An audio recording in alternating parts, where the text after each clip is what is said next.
Good morning to one and all. I'm Sahithi Prajna come on party starting in class 6 AFS Begumpet.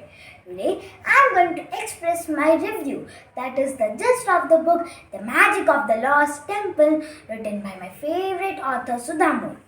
I have read 8 books written by her till now, like How I Taught My Grandmother to Read, Grandma's Bag of Stories, The Magic Jump, etc. Now I am reading the book The Serpent's Revenge and Other Stories from Mahabharata. My favorite book is The Magic of the Lost Temple. This book is inspired because many years ago, her daughter, Akshita, by mistake, put her bangles somewhere and forgot. 30 years later, her granddaughter Nuni by mistakenly broke the vase. There she saw Sudhamurthy's lost treasure, the golden bangles given by her grandmother.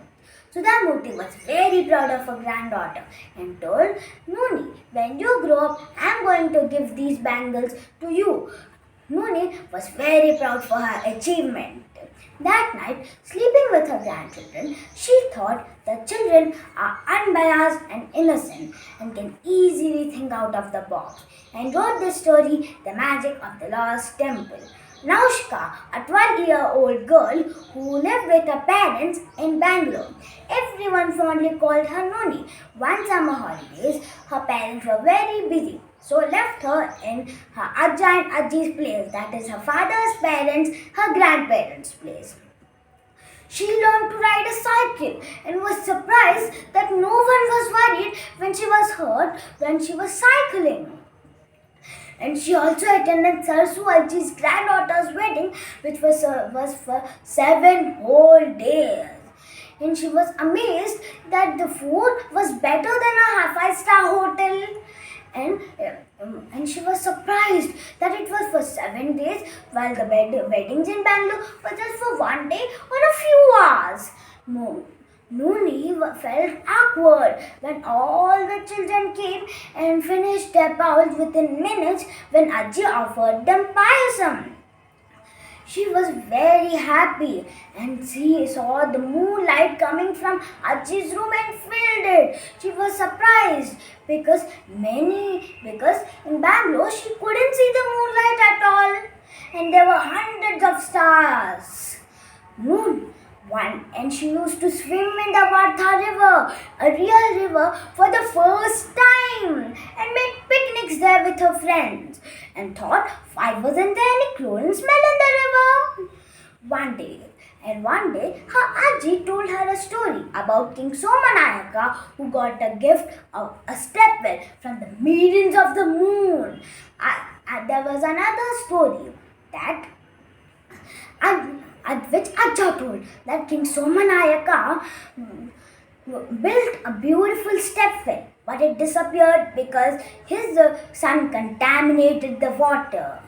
Nuni thought, is the story which Ajji told is real when his wife Revati disobeyed the rules, or Ajja's story real in which his son contaminated the water? Nuni thought. And one day there was a huge storm and many trees were uprooted. Nuni thought how the Murthy river would be and asked Ajja, in the leadership of Mahadeva, who was in the second year of inter, the leadership of him, all the children went. Nuni went to the muddy path and suddenly her boots were stuck. She yelled for help as she was going in and in. Together, all the children pulled her out. Nuni was curious and started to dig. And slowly, Mahadeva and all the children helped her. And they discovered 3 steps and 2 pillars. They were curious and went back home. Nuni told Ajja what all has happened. Ajja and Ajji were very excited and thought there is really a stepwell in Somanahalli. Nuni called her father Shekhar, and through him they got an archaeologist, Mr. Abdul Rashid, and the excavation work started. With the 9th week of the Nuni's holidays, they could see the basement of the stepwell. Nuni's mother Usha had already come and was staying with Nuni. Nooni was very happy. Except Ajja and Ajji, everyone was happy because they thought, what is the use of a step well without water? The next day, they cleared the cow shed and removed the stone from the cow mouth. And lo, water gushed from the cow's mouth. After a few hours, the water reached the below the third step of the step well, and Noni was very happy. The first mug of water was for Mr. Abdul Rashid and the second to Noni. Noni repeated the words from the folk tales told by her grandparents, as sweet as nectar, as sweet as coconut water. The next day, Nuri bid farewell to the village. And that day, Ajja even conducted a meeting in which he told that they would construct a small pond where everyone could wash their feet before going into the stepwell. No one must give offerings to the gods, as there were 7 temples in it, and everyone can dance there and see them. But no one must give offerings because animals come there, eat there, and they will contaminate the water. Noni said bye-bye, bid farewell to the village, and went back to Bangalore with an adventure for the lifetime. And the story ends.